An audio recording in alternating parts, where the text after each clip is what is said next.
Hello दोस्तों, जैसा कि आपको पता है कि हमने कई टॉपर्स के इंटरव्यू आपको दिए हैं, साझा किए हैं। और इसी क्रम में दोस्तों आज हमारे साथ मौजूद हैं सर्वेश्वर सिंह, जिनकी रैंक 14 आई है लास्ट ईपीएफओ एग्ज़ाम जो कि 2021 में हुआ था। अब इन्हीं से जानते हैं इनका इंट्रो। हेलो दोस्तों, मेरा नाम सर्वेश्वर सिंह है। मैं जौनपुर उत्तर प्रदेश से आता हूँ और मेरी रैंक ऑल इंडिया रैंक 14 आई थी यूपीएससी ईपीएफओ एग्ज़ाम में। यहाँ पे मैं आप लोगों को अपना कुछ एक्सपीरियंसेस शेयर करने के लिए सर के साथ बैठा हुआ हूँ। शिव सर, थोड़ा सा आप बताएं कि आपका जो इस एग्ज़ाम में जो जर्नी रही है आपकी, वो कैसी रही है, और प्लस आपका जो बैकग्राउंड रहा है तैयारी के दौरान, या आपने जो भी आपकी एजुकेशन बैकग्राउंड है वो क्या रहा है, और क्या उस बैकग्राउंड का आपके सिलेक्शन में कोई फ़र्क पड़ा है, उसके बारे में थोड़ा बताइए बच्चों को। मैंने बीटेक किया था 2016 में, बीटेक आईटी से मैंने पास आउट हूँ। उसके बाद से मैं प्रिपरेशन के फेज़ में आ गया और तब से मैं दिल्ली में रह के तैयारी कर रहा था। ये दौर थोड़ा लंबा रहा। 16 से फाइनली जो है जनवरी 23 में मेरी ज्वाइनिंग यहाँ पे हुई। हालांकि रिजल्ट तो 22 में आ गया था। जहाँ तक सवाल है बैकग्राउंड का और एग्ज़ाम का, मुझे नहीं लगता कि ऐसा स्पेसिफिक बैकग्राउंड होना आपका ज़रूरी है, unless and until EPFO UPSC EPFO आपके लिए कोई ऐसा क्राइटेरिया रखती है। मुझे लगता है मिनिमम क्वालिफिकेशन अगर आपकी ग्रेजुएशन है और सब्जेक्ट की नॉलेज वो 9-10 सब्जेक्ट्स जो आपके सिलेबस में हैं उस पर आपका कमांड अच्छा है, तो किसी भी स्पेसिफिक बैकग्राउंड का होना ज़रूरी नहीं है। और मुझे लगता है ज़रूरी अगर कुछ है तो वो है सही मेंटरिंग की। आपको डायरेक्शन कैसा मिलता है और आप कहाँ से कंटेंट एब्जॉर्ब करते हो। आज के समय में सबसे ज़्यादा मुश्किल है कि चीज़ों को सही कंटेंट, क्लिप्स और कॉन्साइज वे में उस चीज़ को लेना। तो मुझे लगता है कि आपको सही चीज़, सही to the point, strategically important चीज़ें किस तरह से पढ़ें और उसको किस तरह से इनकलकेट करें अपने एजुकेशन में, अपने स्टडीज़ में, ये इम्पॉर्टेंट है। दोस्तों, जैसा कि सर ने बताया कि पढ़ते तो सभी लोग हैं, लेकिन टू द पॉइंट स्ट्रेटजिक वे में क्रिस्प मटेरियल को जो लेके चलता है ना, वो सक्सेस जल्दी पाता है। क्योंकि क्या होता है ना, हर सिलेक्शन या हर एग्ज़ाम की डिमांड अलग होती है, बट उसी एग्ज़ाम को जो डेडिकेटेड होके क्रिस्प मटेरियल के साथ में आप पढ़ेंगे तो जाहिर सी बात है कि वो आपको सिलेक्शन रेशियो आपको बढ़ाएगा ही बढ़ाएगा। तो इसी तरह दोस्तों हम जानते हैं इनसे कि जो आपकी सिलेक्शन की जर्नी रही है तो उसमें आपको कितने फेलियर्स मिले इसके पहले भी। जर्नी में मुझे लगता है कि सक्सेस एक ही होती है और बाकी तो फेलियर्स ही होते हैं। तो फेलियर्स ही फेलियर्स हैं। 16 से मुझे लगता है कि 21 तक, 21 के बाद से सिलेक्शन का दौर शुरू हुआ और कुछ एग्ज़ाम्स मेरे सिलेक्शंस हुए हैं। मेरी जर्नी ये रही कि मैंने बीटेक किया, प्राइवेट जॉब मेरी लगी थी वही आईटी वाली, तो मैंने उसको करना उचित नहीं समझा। मुझे गवर्नमेंट फील्ड में जाना था तो मैं इधर स्विच कर गया। तैयारी के दौरान 3-4 साल तो बिल्कुल भी मुझे कोई ऐसा रिज़ल्ट नहीं मिला जिससे मेरा कोई उत्साह बढ़े तैयारी को लेके। बट उसके बाद तैयारी करते करते रिज़ल्ट्स आने शुरू हुए और फाइनली यूपीएससी ईपीएफओ में मेरा ऑल इंडिया रैंक 14 आया 2022 में जो रिज़ल्ट आया। जर्नी ये रही कि शुरुआत तो मैंने एसएससी से की थी और उसके बाद फिर धीरे धीरे यूपीएससी में स्विच हुआ था। पीसीएस का 2-3 बार बिहार पीसीएस और यूपी पीसीएस का मेंस भी लिखा और ये जर्नी ठीक थी, अच्छी थी, मज़ा आया। बट वही कहते हैं ना, फाइनल डेस्टिनेशन अगर अच्छा हो तो सब कुछ अच्छा है।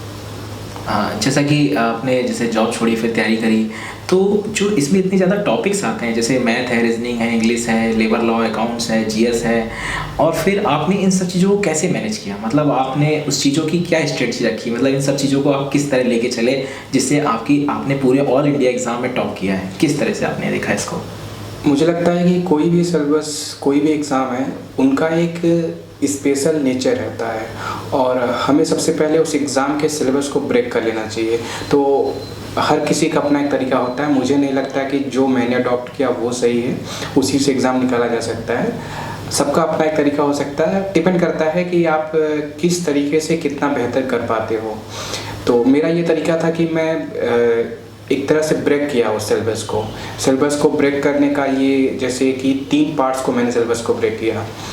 सिलेबस में 9-10 चैप्टर्स थे, उनमें कुछ चैप्टर्स को मैंने एसएससी में ब्रेक किया, कुछ को पीसीएस वाले और कुछ को स्पेशल सब्जेक्ट्स थे, चैप्टर्स थे, वो सेक्शंस थे। वो जैसे अकाउंट्स लेबर लॉ और कह सकते हैं कंप्यूटर भी। कंप्यूटर का एक बहुत बड़ा वेटेज आता है और इसे बिल्कुल मैं नज़रअंदाज आप कर ही नहीं सकते हैं। मुझे लग रहा है, अगर मैं गलत नहीं हूँ, मुझे अभी याद नहीं है, 8 से 10 क्वेश्चन कंप्यूटर 9 क्वेश्चन आए थे कंप्यूटर के, जो हमने एनालिसिस डाला हुआ है दोस्तों। आप यूट्यूब पे भी हमने डाला है, प्लस हमने पूरी ऐप पे टेलीग्राम पे PDF डाली थी, है ना। टेलीग्राम का जैसे पुराना चैनल अभी ब्लॉक है, तो नया चैनल भी हमने लिंक दे दिया डिस्क्रिप्शन में, आप जुड़ जाइएगा। उसमें पूरा एनालिसिस हमने डाला हुआ है, किस साल किस टॉपिक से कितने आए। जिस साल इन्होंने पेपर दिया था उस साल 9 क्वेश्चन आए थे, जिस साल हमने पेपर दिया था उस साल 5 क्वेश्चन आए थे, है ना। बाकी तो आप देख सकते हैं कि किस तरह से मतलब एक सेक्शन जो है बाकी एग्ज़ामों में आप अगर देखोगे वेटेज इसका तो काफ़ी ज़्यादा है। 8 से 10% क्वेश्चन अगर एक सब्जेक्ट से आ रहे हैं। कंप्यूटर का ऐसा भी नहीं है, सिलेबस बहुत बड़ा है बट क्वेश्चंस अच्छे आते हैं। तो कुछ अलग तरह के सब्जेक्ट्स हैं जो बाकी एग्ज़ामों में नहीं आते, जैसे accounts, labour law, social security, computer. इनको एक अलग कैटेगरी में मैंने डिवाइड किया। उनके लिए फ्रेश फ्रॉम द स्क्रैच से मैंने प्रिपरेशन किया। और कुछ ऐसे सब्जेक्ट्स थे जो एसएससी में कॉमन हुआ करते हैं, एसएससी लेवल्स के हैं।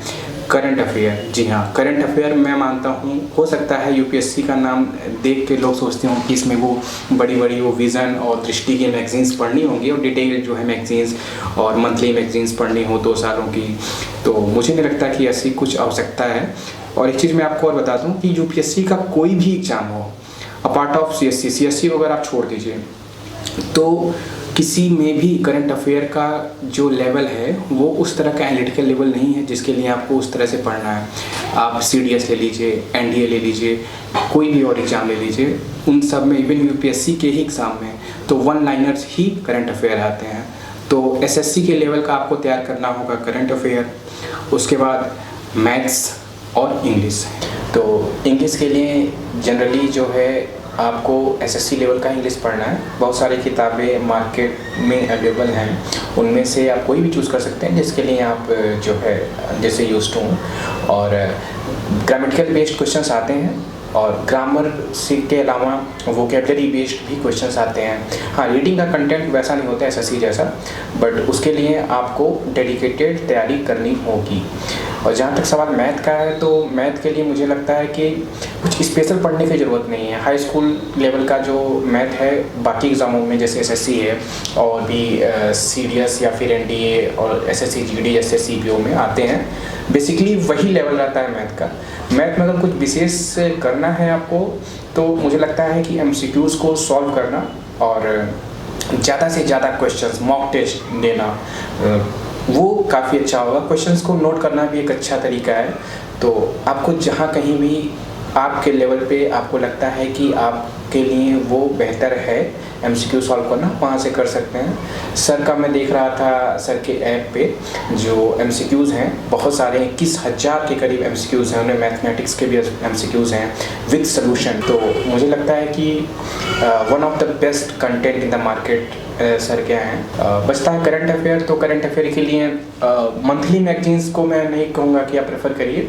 ये मंथली मैगजीन्स कर सकते हैं बट वो टू द पॉइंट जो 1 लाइनर आते हैं वही करिए। 6 मंथली या फिर ईयरली जो 1 लाइनर्स आते हैं आप उनके लिए जाइए। मैंने भी वही प्रेफर किया था। और सर का करंट अफेयर का बुकलेट है वो मैंने देखा पर्सनली, जो है मुझे बहुत अच्छा लगा। उसमें सबसे खास बात है कि सोशल सिक्योरिटी एस्पेक्ट को बहुत अच्छा जो है कवर करती है ईपीएफओ, और उनमें भी सेंट्रल लेवल और इकोनॉमिक लेवल के करंट अफेयर को काफ़ी ज़्यादा जो है कवर किया जाता है। तो उस परिप्रेक्ष्य में सर का जो बुकलेट है वो मुझे काफ़ी सही लगा, उसको आप प्रेफर कर सकते हैं। प्रश्न ये है कि कौन सी चीज़ें आपके काम की हैं, कौन सी नहीं एग्ज़ाम के लिए, उसके लिए आपको दिशा निर्देशन की आवश्यकता होगी। तो उसके लिए राहुल गुप्ता सर हमेशा अवेलेबल रहते हैं। और मैंने खुद जो है इनके वीडियोज़ को लगातार देखा था, और एग्ज़ाम का फॉर्म आने से लेके एग्ज़ाम होने तक, और कोविड पीरियड में एग्ज़ाम डिले हुआ तो बड़ी दुविधा रहती थी कि एग्ज़ाम कहीं ऐसा तो नहीं कैंसिल हो गया हो। एग्ज़ाम होने के बाद भी जब इंटरव्यू के लिए डेट आगे बढ़ने लगी तब के लिए भी पूरा डायरेक्शन सर का था। पर्सनली भी सर से मैं जुड़ा हुआ था उस समय में। सर ने जो जो चीज़ें बताई वो मैंने फॉलो की, रिटन एग्ज़ाम के दौर में भी, इंटरव्यू के समय में भी, और मुझे पर्सनल लेवल पे बहुत ज़्यादा फ़ायदा हुआ। तो मुझे लगता है ये एक मंच अच्छा होगा सबको थैंक यू बोलने के लिए। थैंक्स सर जी। और आप सभी बच्चों के लिए भी। और मेरा और मेरी टीम का जैसा हमेशा से मोटिव रहा है कि एक सिलेक्टेड मटेरियल देना आप सभी को, जैसा कि सर्वे सर ने बताया कि हर एग्ज़ाम का एक नेचर अलग होता है, पहली चीज़। और दूसरी चीज़ जो ज़रूरी बात है वो ये कि आप सिलेबस को ना बाइफरकेट करिए, आप सिलेबस को बिल्कुल टुकड़ों में बांट लीजिए, फिर उसको समझिए और उसके बाद फिर आप समझिए कि जो डिमांड क्या है ना पेपर की। क्योंकि यूपीएससी में सिर्फ यूपीएससी लगा है एपीएफओ के पहले, इसलिए वो पेपर वैसा नहीं बनेगा। जैसा इन्होंने बताया कि सीडीएस का पेपर आप देखें, एनडीए का देखें, तो उसकी डिमांड यूपीएससी से अलग होती है। सिर्फ एक यूपीएससी आईएएस का जो एग्जाम है उसमें है जो करंट आता है एनालिटिकल, जीएस भी एनालिटिकल, लेकिन बाकी पेपरों में ऐसा नहीं आता और हम लोग बस वहीं कंफ्यूज हो जाते हैं। और है क्या दोस्तों कि जब हम तैयारी शुरू करते हैं ना तो हम लोग यूपीएससी पहले पढ़ते हैं, ईपीएफओ बाद में पढ़ते हैं और बस यही गलती कर देते हैं। ईपीएफओ और हर एग्ज़ाम की एक डिमांड अलग है। सबसे पहले उस सिलेबस को तोड़ना है, जिसका एनालिसिस मैंने वीडियो में पूरा बताया हुआ है कि किस साल किस टॉपिक से कितने क्वेश्चंस आए। उसी तरह दोस्तों कि जो बाकी जो टॉपिक हैं उसमें क्या पढ़ना है और कितना पढ़ना है, प्लस जो हमारा सिलेक्टेड टॉपिक्स हैं, जैसे कि हमें पता है कि डेडिकेटेड होकर कितना किस तरह से पढ़ना है। जैसे जीएस है हमारी, तो जीएस में यूपीएससी लिखा है तो इसका मतलब ये नहीं कि वो एनालिटिकल लेवल पे जीएस आएगी, बिल्कुल नहीं। तो जैसा कि सर्वेसर भी बता रहे हैं और उनका भी जो टॉपर बने हैं तो वो जानते हैं कि आपको आईएएस में मेंस लिखना होता है, इसलिए वो आपको आंसर राइटिंग के हिसाब से डिटेल बिल्कुल हिस्ट्री पढ़नी है, आपको जो कुछ भी है पॉलिटी इकोनॉमिक्स है उस लेवल की पढ़नी है कि आप डिबेट कर सकें। इसमें ऐसा कुछ नहीं है, इसमें आपको फैक्ट पढ़ना है। 80% 20% कॉन्सेप्ट है जो आप पढ़ेंगे ना फैक्ट, उसके साथ वो भी कवर हो जाएगा, क्योंकि एमसीक्यू बेस्ड एग्जाम है। जैसा इन्होंने बताया कि 21,000 एमसीक्यूज, तो जिसमें से 21,000 एमसीक्यूज में बहुत से पढ़ के और ये पढ़ते रहेंगे तो इससे फ़ायदा आपको वही मिलेगा एग्जाम में दोस्तों जिसने प्रैक्टिस करी होगी। और मैं फिर कह रहा हूँ दोस्तों, ये सिंगल वनडे एग्जाम है, इसको यूपीएससी से कंपेयर मत करो। ये इसका कटु सत्य है, सिंगल वनडे एग्जाम है और इसमें वही सिलेक्शन पाएगा जो मैक्सिमम एमसीक्यूज की प्रैक्टिस करेगा और फैक्ट को कम से कम 2 बार पढ़ लेगा। क्योंकि एग्जाम हॉल में आपको समय नहीं मिलेगा बार बार सोचने का कि आप वहाँ पे ABCD करके टिक लगा लो, नहीं, वहाँ 120 मिनट में 120 क्वेश्चंस करने हैं आपको। और सिलेक्शन उन्हीं का होगा दोस्तों जिनकी मैथ, रीजनिंग, इंग्लिश, कंप्यूटर जो 60 क्वेश्चंस जिसमें पकड़ अच्छी होगी, जिसको आप बहुत जल्दी कर लेंगे। बाकी आप जीएस, लेबर लॉ, अकाउंट्स में थोड़ा सा दिमाग लगा के करेंगे, फिर आपको आधे घंटा ओवलिंग भरने में लगेगा। तो ये जो पूरा समय है ना दोस्तों बहुत कम होता है। तो जो अगर आपका भी सफ़र वहाँ से लेके यहाँ तक का होगा ना तो उस सफ़र में एक सबसे काम की बात दोस्तों ये रही स्ट्रेटजिक वे में आगे बढ़ना और स्ट्रेटजी को अच्छा सा पालन करना। क्योंकि देखिए दोस्तों, आपका काम पढ़ना है, एनालिसिस करना हमारा काम है। हमारी टीम और मैं सब लोग मिलकर जो एनालिसिस करते हैं वो आप तक पहुंचाते हैं।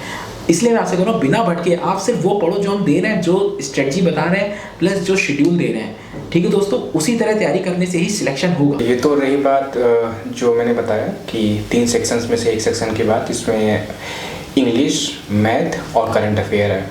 अब दूसरा सेक्शन जीके वाला आता है, तो जीके वाले में आप एक एसएससी से पीसीएस के बीच का जो ग्राउंड है उसको आप ले सकते हैं, उस लेवल की तैयारी कर सकते हैं। उसमें ज़्यादा एनालिटिकल नहीं जाना है आपको, वो भी फैक्चुअली पढ़ना है, बट ये मान के चलिए कि आपको एनसीईआरटी पढ़नी होगी और मॉक टेस्ट बहुत सारे देने होंगे, आपके जो क्विजेज होते हैं उन्हें देने होंगे। और मुझे लगता है कि रेफरेंस हमेशा प्रीवियस ईयर पेपर रखना चाहिए, जो कि सर हमेशा जो है ये गाइडेंस हमेशा इन्होंने रखा है। जब भी इनकी वीडियोस में देखता हूँ, उस दौर में भी जब मैं देखता था तो वो कहते थे एग्ज़ाम की जब भी तैयारी करिए तो उसको जो है ब्रेक कर लीजिए और उसके अकॉर्डिंग करिए। तो आप पहले उसका नेचर देखिए। जैसे मॉडर्न हिस्ट्री में भी आप देखोगे तो सोशल मूवमेंट वाला जो सेक्शन है, इससे पहले जो एसी का एग्ज़ाम या फिर ईओ और ईओ का एग्जाम हुआ था तो नेशनल मूवमेंट्स में 7 से 8 क्वेश्चंस केवल आते थे, केवल नेशनल मूवमेंट 2 चैप्टर्स में, नेशनल मूवमेंट और वो सोशल डेवलपमेंट जो एक सेक्शन है, एक दौर चला था मॉडर्न हिस्ट्री में, उससे क्वेश्चंस आते हैं। तो बुकलेट्स में भी किसी और बुकलेट में या क्विज में आपको इस तरह से स्पेसिफिकली इस सेक्शन से ज़्यादा सब्जेक्ट्स, ज़्यादा क्वेश्चंस मिले, ऐसा तो मैं नहीं कर सकता।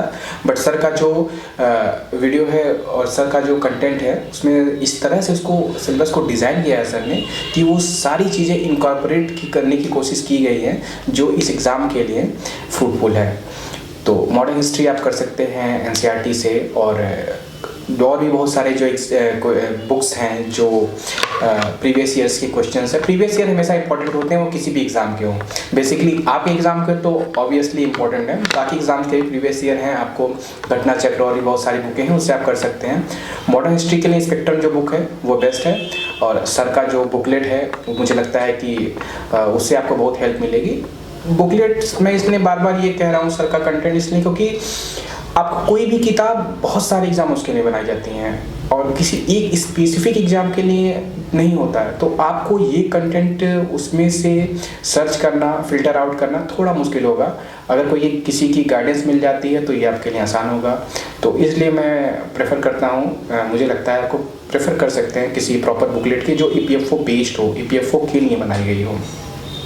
आगे पॉलिटी के लिए, तो पॉलिटी के लिए मैंने बहुत विशेष नहीं किया था। वो लक्ष्मीकांत जैसी किताबें, हालांकि पॉलिटी का लेवल बहुत अच्छा था, बट वो भी आप अगर प्रीवियस ईयर UPSC के क्वेश्चंस करते हैं और आप लूसेंट्स बुक को रेफरेंस में रख के मॉक टेस्ट ढंग से देते हैं तो एक बढ़िया प्रिपरेशन आप कर सकते हैं पॉलिटी के लिए। बाकी GS में आपका इकोनॉमिक्स है, इकोनॉमिक्स में बहुत बेसिक क्वेश्चंस ही आते हैं, तो इकोनॉमिक्स भी आप अच्छे से कवर कर सकते हैं। अब ये दूसरा सेक्शन हो गया GK वाला। अब आगे आते हैं अकाउंट्स, लेबर लॉ और अकाउंट्स, जो कि मेन डिमांड है बच्चों की और जिसको लेकर बच्चे कई बार भटक भी जाते हैं और ये समझ ही नहीं पाते हैं कि पेपर की डिमांड क्या है। उसको लेकर थोड़ा सा बताइए आप। बहुत लोगों में ये डर है कि ये एग्ज़ाम बहुत ही अलग है क्योंकि इसमें लेबर लॉ आता है, अकाउंट्स आता है, ये हमारे लेवल के एग्ज़ाम नहीं है। तो मैं आपको बता दूं, अभी तक 421 पोस्ट थी पिछली बार। तो मेरी जानकारी में मैं तो 150-200 बच्चों को पर्सनली जानता हूं क्योंकि सिलेक्शन के बाद एक ग्रुप बन जाता है, हम लोग कैडर में आ जाते हैं, तो बहुत सारी चीज़ें होती हैं। तो मुझे ऐसा कोई बंदा उनमें 200 बंदों में नहीं मिला है जो स्पेसिफिक अकाउंट्स का बहुत जानकार हो, लेबर लॉ का उसका बैकग्राउंड हो, ऐसा कोई मुझे नहीं मिला। तो वही बच्चे जो UPSC, PCS, स्टेट PCS और SSC की तैयारियां करते हैं वही इस एग्ज़ाम को एस कर पाए हैं। तो उसके लिए आपको बहुत विशेष नॉलेज नहीं होना चाहिए, आपको डेडिकेटेड और क्रिस्प नॉलेज होना चाहिए। एक लेबर लॉ और अकाउंट्स में भी, लेबर लॉ में भी जैसे कुछ चैप्टर्स इंपॉर्टेंट है, जैसे मैटरनिटी बेनिफिट एक्ट, वो सारे कोर्ट्स जो आए हुए हैं, और इंडस्ट्रियल एक्ट जो है, इंडस्ट्रियल डिस्प्यूट एक्ट जो है, फैक्ट्री एक्ट है, मिनिमम वेजेस हैं। तो 6-7 ऐसे चैप्टर्स हैं उसमें, लॉ एक्ट्स हैं जो बहुत इंपॉर्टेंट है। मतलब अगर 12 क्वेश्चंस लेबर लॉ से आए तो 10 क्वेश्चंस में से आएंगे, तो हम सब पे क्यों जाएं, उन 5-6 को पढ़ लेते हैं, इतना बेहतर कर लेते हैं कि हमारे 10 क्वेश्चंस हो जाए, 2 क्वेश्चंस को बाद में अगर टाइम मिलेगा तो कर लेंगे। तो वो चीज़ें, वो स्ट्रेटेजाइज कौन करेगा आपके लिए? तो उसको या तो आप खुद अपने लेवल पे करो या तो आप कोई गाइडेंस लो। तो मुझे लगता है कि मार्केट में कोई भी ऐसा एग्ज़ाम केवल लेबर लॉ आता हो, मेरी जानकारी में तो नहीं है, हो सकता है वो एग्ज़ाम हो, बट इस एग्ज़ाम में आता है और इसके लिए कोई डेडिकेटेड कंटेंट मार्केट में अवेलेबल नहीं है मेरी जानकारी में। तो सर का मैं देख रहा था तो मार्केट में बेस्ट कंटेंट इनका लेबर लॉ में, पिछली बार भी मैंने इनके कोर्सेज लेबर लॉ के लिए ही लिए थे और लेबर लॉ ही बेसिकली वहाँ से किया था, अकाउंट्स और लेबर लॉ। तो लेबर लॉ अगर कहीं आपको पढ़ना है तो he is the best teacher and best content इनके पास है। तो आप वहाँ पे, बाकी अकाउंट्स के लिए भी यही कहानी चलती है। अकाउंट्स का भी आप ये मत सोचिए कि पूरी आपको अकाउंट्स पढ़नी है। उसमें अकाउंट्स में जो सिलेबस है, आप सिलेबस पे देखिए, उसमें लिखा हुआ जनरल अकाउंटिंग प्रिंसिपल, तो ये केवल एक चैप्टर है अकाउंट्स का। तो इतना अकाउंट्स में आपको नहीं जाना है, लेज़र क्या होती है और भी बहुत सारी चीज़ें हैं, तो आप उनको ही देख लीजिए, बेसिक चीज़ें देख लीजिए, उससे आपका काम हो जाएगा। और फोकस आप जो है ना करंट अफेयर पे रखिए, GS पे रखिए, इंग्लिश पे रखिए, मैथ्स पे रखिए। जो लेबर लॉ और अकाउंट्स के लिए डर के बाकी पीछे हट जाना, मुझे नहीं लगता कि इस एग्ज़ाम को निकालने के लिए ये आसान होगा फिर आपके लिए। तो अगर आप नहीं दौड़ पा रहे हैं, नहीं कर पा रहे हैं, तो सर का जो वीडियोस हैं वो कंटेंट है लेबर लॉ के लिए, मुझे लगता है कि बेस्ट। अगर कोई पहला रीज़न है, अगर सर का कंटेंट आप यूज करिए तो उसके लिए मुझे लगता है वो पहला रीज़न होना चाहिए लेबर लॉ एंड अकाउंट्स। जैसा कि सर्वेसर जी ने बताया कि लेबर लॉ अकाउंट्स को डेडिकेटेड होकर उन्होंने लास्ट टाइम पूरा पढ़ा था, और बाकी लास्ट टाइम जैसे हम लोगों ने पूरी क्लासेस भी दी थी, लेकिन इस बार पूरा का पूरा एक आपको नई क्लासेस हैं, मटेरियल पूरा अपडेट हो चुका है, लेबर लॉ का पूरा नया मटेरियल बना है। और जैसा कि एग्ज़ाम को देखते हुए मैं और मेरी टीम का सिर्फ एक फोकस है, वो है सिर्फ EPFO, जो कि हम कोई और एग्ज़ाम नहीं करा रहे हैं, ना हम कराते हैं। हमारा सिर्फ टारगेट है इस बार सिलेक्शन पिछली बार से ज़्यादा लेना, और वो तभी होगा दोस्तों जब हमारी टीम का फोकस सिर्फ एक एग्ज़ाम होगा। और हमारा टारगेट भी दोस्तों, जो आपको लेबर लॉ अकाउंट जो स्पेशल पार्ट है, ये आपके सिलेक्शन अगर आप नहीं पढ़ेंगे ना, तो ये तो है कि आपको सिलेक्शन से बाहर करा दें। भले ही होने में इसका योगदान उतना ना हो, लेकिन सिलेक्शन से बाहर ज़रूर करा देंगे, क्योंकि पेपर जो है ना इतना डाइवर्सिफाई है कि हर सेक्शन इंपॉर्टेंट है। और जिसमें लेबर लॉ अकाउंट्स ये भले ही सिंपल हो लेकिन प्रेशर बहुत डालता है दिमाग में, और ये तभी निकलता है दोस्तों जब आपको पता हो कि पढ़ना कितना है और कहाँ से पढ़ना है बस।